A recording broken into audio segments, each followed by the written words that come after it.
Sering dikomplain masih dibuka, jembatan kaca Degiong tewaskan satu wanita.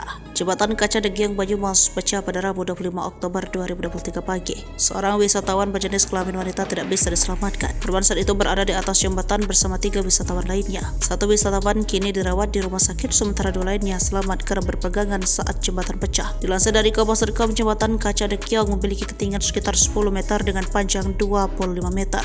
Jembatan ini kabarnya sudah beroperasi 1 tahun, termasuk saat liburan Idul Fitri tahun 2023. Jembatan kaca di Banyumas ini pun sudah mulai dikunjungi oleh para wisatawan Hutan Pinus Limpa Kuwus. Melansir dari Antara News, jembatan kaca itu tak termasuk dalam hak kelola tempat wisata HPL. Ketua Koperasi Hutan Pinus Limpa Kuwus, Eko Purnomo, menjelaskan jembatan berada di lahan Kementerian Pertanian. Pelaksanaannya di bawah pengelolaan Balai Besar Pembibitan Ternak Unggul dan Hijaukan Pakan Ternak Batu Raden. Semenjak dibuka pertama kali pada tahun lalu, jembatan kaca ini mendapatkan sejumlah komplain dari para pengunjung.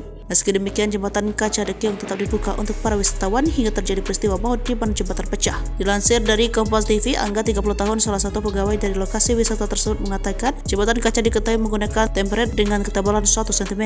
Meski begitu, sebagai pegawai bertugas di tempat wisata ini, Angga sendiri tidak tahu berapa kapasitas jembatan kaca itu. Kaca itu jenisnya sama yang ada di Batu Raden, ujar Angga. DPU Kabupaten Banyumas sudah ke TKP untuk pengecekan. Petugas DPU Bidang Penataan Bangunan Imam Wibowo mengatakan belum bisa dipastikan apa penyebab jembatan kaca tersebut bisa pecah. Kapolresta Banyumas Kombes Edi Suranta Setepo membenarkan bahwa pihaknya tengah menangani kasus ini. Polisi juga telah mendatangi TKP dan memasang garis polisi untuk menutup lokasi. Nantinya, lanjut Kombes Edi, bakal ada pemeriksaan kondisi terhadap jembatan kaca yang pecah tersebut.